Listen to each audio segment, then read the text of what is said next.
नमस्ते। आप सभी से अनुरोध है कि कृपया हमारी चैनल को सब्सक्राइब करें, वीडियो को लाइक करें और शेयर करें। हमारे मर्चेंडाइज स्टोर आप लोगों को विज़िट करें।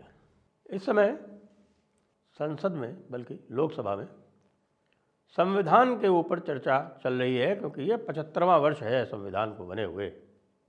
75वां वर्ष है, यानी अगले वर्ष 2025 में 2025 यानी 26 जनवरी 2025 को संविधान को बने पूरे 75 वर्ष हो जाएंगे। तो 75वां वर्ष चल रहा है, तो उसके उपलक्ष्य में ये चर्चा रखवाई गई, जैसा कि मैंने आपको बताया था आज सवेरे कि भाई ये मजबूरी में रखवाई गई चर्चा है। लोग कहते हैं ना, मजबूरी का नाम महात्मा गांधी है, लेकिन उसको आप चेंज कर दें, आजकल मजबूरी का नाम गांडोस है। लेकिन इसकी हाईलाइट ये हुई साहब कि ये पता चला कि प्रियंका गांधी जो हैं वो संजय राउत का एडिशन दूसरा है, यानी कि संजय राउत का फीमेल वर्जन है। वैसे तो जो कॉन्स्टिट्यूशन की जो व्यवस्था है उस पर बहुत कुछ कहना है। मेरा तो जो, यदि आप व्यक्तिगत मत पूछें तो मैं तो ये मानता हूँ कि भाई अब एक नए संविधान की आवश्यकता है। ये संविधान जो है वो हमारी आकांक्षाओं को, यहाँ की जो मेजॉरिटी है, यहाँ का जो बहुमत है, उसकी आकांक्षाओं और आशाओं पर बिल्कुल खरा नहीं उतरा है।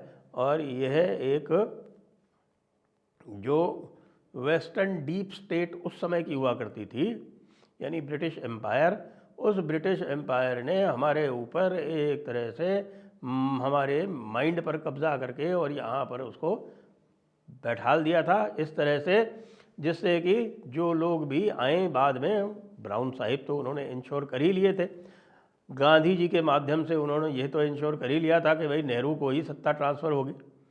और उसके बाद फिर जिस तरह का नैरेटिव बना, और उसमें पूरा नेहरू गांधी ने पता नहीं कौन सी आज़ादी की लड़ाई लड़ी, जिसके बारे में हमें किसी को कुछ पता नहीं है। आज़ादी की लड़ाई जो है वो 1947 में देश आज़ाद होता है। 1942 में एक छोटा मोटा आंदोलन हुआ था हफ्ते भर का, जो फेल हो गया था, और बाद में बाहर से उसको एक्शन प्लान देके सुभाष चंद्र बोस ने चलाया था, और जिसके लिए बाकायदा गांधी जी ने बाद में माफ़ी मांगी थी।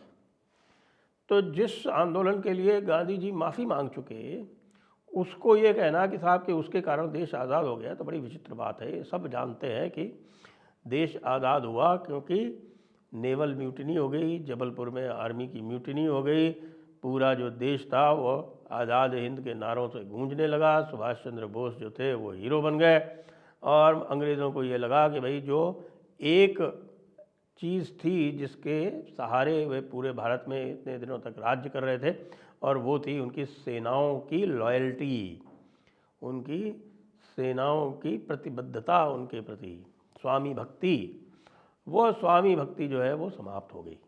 इसलिए उन्होंने कहा कि भैया फटाफट चलो, वेवल से हो नहीं रहा है, वेवल ने 1948 का डेट दिया हुआ है 31 मार्च का, तो इसको जल्दी करना है, माउंटबेटन को भेजो, फटाफट करो, निपटाओ, अपना आदमी वहाँ पे सेट करो। अपना आदमी उन्होंने सेट कर लिया, क्योंकि उसके पहले ही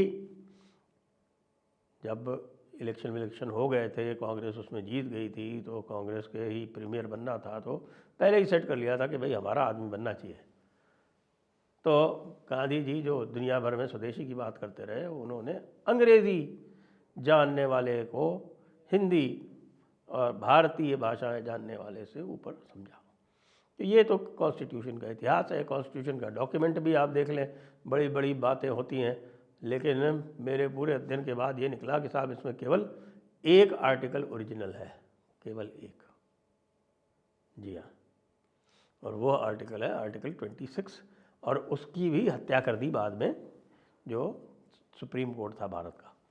ये सुप्रीम कोर्ट जो है ये एक पूरी तरह से वेस्टर्न इंस्टीट्यूशन है, और वेस्टर्न इंस्टीट्यूशन होने का मतलब ये है कि यहाँ पर हिंदू को, जो यहाँ का मूल नागरिक है, उसको हर तरह से दूसरे दर्जे का व्यक्ति समझा जाता है।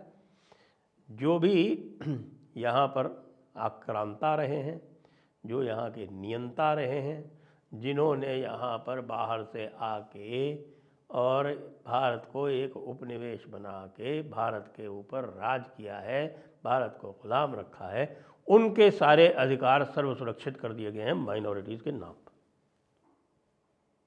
ये इस संविधान की खासियत है। इसीलिए मैं कहता हूँ कि ये संविधान तो जाना ही चाहिए। 80% तो गवर्नमेंट ऑफ इंडिया एक्ट 1935 की कॉपी है, हूबहू कॉपी है, पूरा फ्रेमवर्क वही है, पूरा स्ट्रक्चर वही है, शेड्यूल्स वही है। हाँ जी, बस उसमें डेमोक्रेसी की छौंक लगा दी गई है, पार्लियामेंट्री सिस्टम ले आया गया है, यूनिवर्सल सफरेज इत्यादि कर दी गई है। तो आप कहते हैं कि साहब हाँ, हमने बहुत बड़ा एक अचीवमेंट कर लिया। अंबेडकर ने खुद कहा था कि मुझे मौका मिले तो मैं इस संविधान को जला दूं, बिल्कुल। और यहाँ वहाँ भी नहीं कहा था, राज्यसभा में कहा था, राज्यसभा के रिकॉर्ड में। विश्वास नहीं होता तो गूगल करके देख लीजिए। तो जिस डॉक्यूमेंट को डॉक्टर अंबेडकर ने स्वयं कहा था कि इसको भाई जला दिया जाना चाहिए, उस पर इतना वो हंगामा क्यों? अब देखिए, जो भी बहस चल रही है, तो पहले तो राजनाथ सिंह जी बहुत लंबा चौड़ा बोले। राजनाथ सिंह जी वैसे सही बोले, उन्होंने थोड़ा पूरा इसकी कॉन्स्टिट्यूशनल हिस्ट्री ट्रेस आउट की इत्यादि इत्यादि। लेकिन उन्होंने जो भी नेहरू जी ने जो जिस तरह से संविधान की ऐसी तैसी की, वो सब उन्होंने बात बोली। इमरजेंसी में क्या क्या हुआ, मुझे तो समझ में नहीं आता कि कांग्रेस क्या कहेगी। यदि संविधान के प्रति भी प्रतिबद्धता है और वो लाल किताब इधर उधर दिखाते घूमते हैं, तो भाई उस लाल किताब में जो कुछ भी लिखा हुआ है वो तो कुछ भी नहीं किया। नेहरू ने तो आके 3 महीने के अंदर पहला अमेंडमेंट ला के और फ्री स्पीच को ख़त्म कर दिया था, दुनिया भर के रेस्ट्रिक्शंस लगा दिए थे। और उसके बाद जो राइट टू प्रॉपर्टी था उसको छीन लिया था। कम्युनिस्ट बनाने का पहला कार्यक्रम तो 3 महीने के भीतर ही शुरू कर दिया था जवाहरलाल नेहरू ने। तब तक तो पहला इलेक्शन भी नहीं हुआ था, तभी से शुरू कर दिया। ऊपर से जो उनके वंशज हैं, अब प्रियंका गांधी हो या अखिलेश बाबू हो या कल्याण बनर्जी हो, कोई भी ये नहीं बोल रहा कि भाई संविधान क्या है, संविधान में कैसी क्या बात है।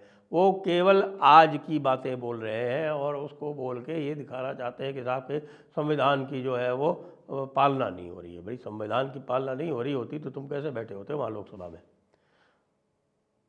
और वो जो हमारा लालू गांधी है वो कैसे बन गया होता लीडर ऑफ ऑपोजिशन?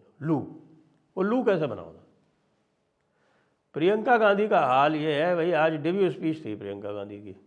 अब किसी की पहली स्पीच होती है तो लोग उसको इंडल्ज करते ही हैं थोड़ा बहुत, तो ठीक है, कोई नहीं, किसी ने ज़्यादा कुछ नहीं बोला। हाँ, लेकिन वही स्थिति है, वो रट के आते हैं भाई साहब। ये भी लगता है रट के ही आई थी, कहीं पे थोड़ा बहुत कहीं इंडिपेंडेंटली बोलने लगी तो बोल गई कि भाई जो हिमाचल प्रदेश में जो है सरकार वो अच्छा काम नहीं कर रही है। हिमाचल प्रदेश सरकार की पूरी आलोचना कर दी कि वो एक व्यक्ति के लिए काम कर रही है। और वो एक व्यक्ति कौन है? जब भी एक व्यक्ति का नाम लेती है कांग्रेस तो आप समझ लीजिए कि वो केवल अडानी की ओर इंगित कर रहे होते हैं। केवल उनका एक संकेत एक अडानी है। ऐसे ऑब्सेस्ड हो गए अडानी से कि बाकी का बाकी, पूरा का पूरा, और जो विपक्ष है बाकी का वो भी परेशान है कि भैया इनका करें तो क्या करें। तो प्रियंका गांधी तो भाई पूरी ही लड्डू निकली।